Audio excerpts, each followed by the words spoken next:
پاک ہے وہ رب جو برداشت سے بڑھ کر دکھ نہیں دیتا، مگر جب سکھ دیتا ہے تو انسان کی اوقات سے بڑھ کر دیتا ہے۔ میں اللہ سے خطرہ نہیں سمندر مانگتی ہوں، میں اللہ سے بہتر نہیں بہترین مانگتی ہوں، کیونکہ میں جانتی ہوں کہ سب اس کے اختیار میں ہے۔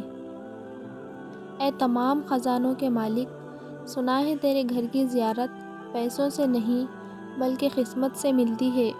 میری بھی قسمت میں اس سال حجر اسود کا بوسہ لکھ دے، آمین۔ جس گھر میں دین اور نیک ماں ہوں وہ گھر تہذیب اور انسانیت کی بہترین یونیورسٹی ہے۔ مرنے کے بعد رشتہ دار بحث کرتے ہیں کہ روٹی ہماری طرف سے ہوگی، لیکن جب وہی بندہ بیمار ہو تب کوئی نہیں کہتا کہ دوائی ہماری طرف سے ہے۔